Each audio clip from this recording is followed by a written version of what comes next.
Hi Shogi fans, we've got a new video series here in which I present many Shogi strategies, especially opening Joseikis. So today we're going to take a look into Quick Ishida's attack when it's played by black. Quick Ishida's attack starts by pawn 7f, pawn 3d, and then pawn 7e. At this position, white has several options here. Actually, he can decline Quick Ishida's attack by, for instance, 0 to 6b or king to 4b. We'll go into these moves in other video, so let's take a look at the pawn 8d, where white accepted Quick Ishida's attack, and which leads to the most famous book line in Quick Ishida's attack. Now black plays rook 7h. At this position, white might trade the bishops and then drop it to here, creating a fork. But black has a good countermeasure for this. He can play bishop to 7f. Well, he defends this square and simultaneously attacking here. So if he promotes the bishop, you can promote it too. And you see, in this position, your horse is more effective than this horse. And also, if he protects that square, then you can protect this square. Now his bishop can get promoted. So in this position, basically white won't make bishop trade, because as I've explained earlier in my video lesson series, making a bishop trade simply loses one move. So now white goes pawn 8e. So this is the basic position of Quick Ishida's attack by black, and it's a very exciting opening, because white's going to attack this square and you're going to attack this square, and bishop trade can occur anytime. One of the options you have here is go ahead and attack pawn 7d.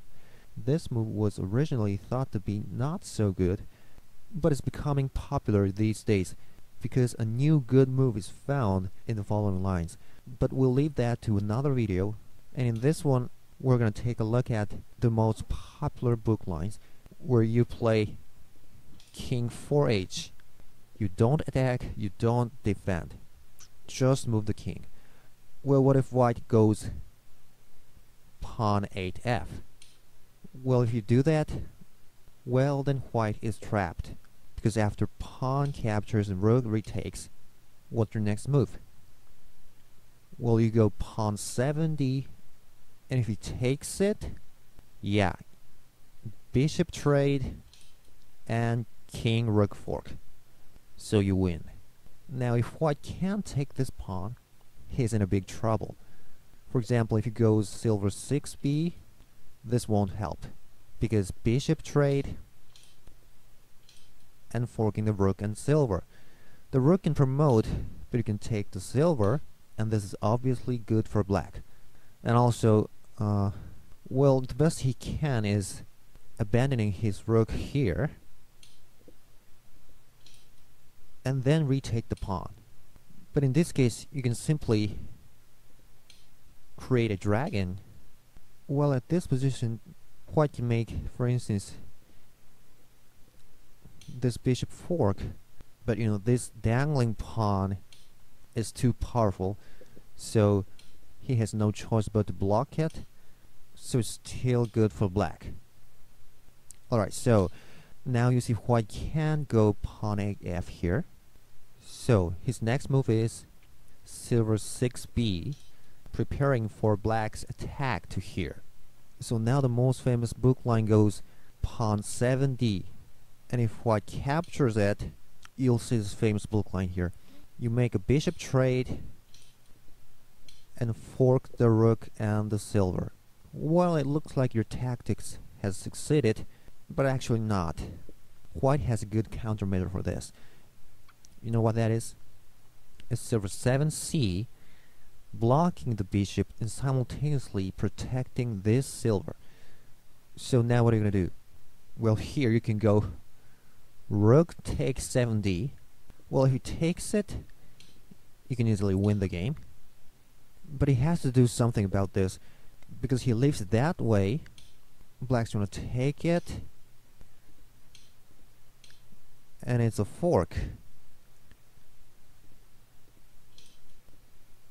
And black's gonna simply win the game. So, how does white defend here? Well, bishop 3c seems pretty good. But in this case, you can go bishop takes 3c, and knight takes, rook takes. And it's good for black.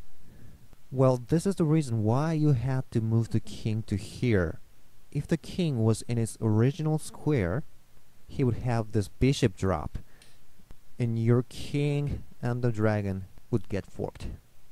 So a bishop 3c is not good. How about protecting here with the gold? Well, in this case, you can take the silver. He takes the rook, but it's better for black too. So actually, the best move here is bishop 6d. If he takes it with the bishop, the silver can go away. Then you have this powerful check, and you can force a rook trade.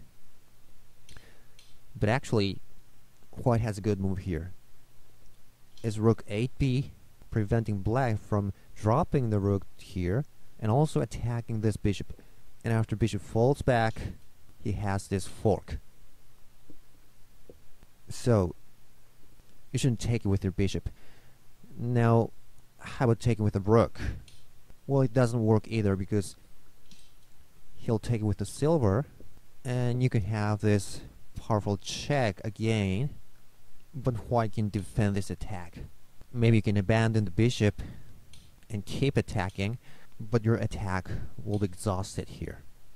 And at this position, you can also check from this way, but he'll block it by the rook, so your attack has failed. So actually, the book move here is rook takes 7c. Now taking with the bishop isn't good, because you can drop a pawn here, and also taking with the knight is almost the same thing. You can drop a pawn here. So the book line here is bishop takes 5e, dragon takes 8b, and then bishop recaptures 8b. And here black now plays rook 8c, white defends by gold 7b, and you create a dragon to 5e. White now plays bishop 9d. The best place for dragon to fall to is 7e, aiming at the gold and threatening silver 8e. But he goes bishop 6d and dragon 6f. Well, actually, it is said that this position is not so good for black, although black has made a dragon. However, if this game was an amateur game, maybe black can take advantage of the situation, because it looks like it's easy for you to win by making the best use of this dragon. Maybe one of the good ways here for black is to try to attack this bishop. For instance, after king 4b, silver 7h, and silver 3c, king 3h, king 3b, and now you go pawn 9f.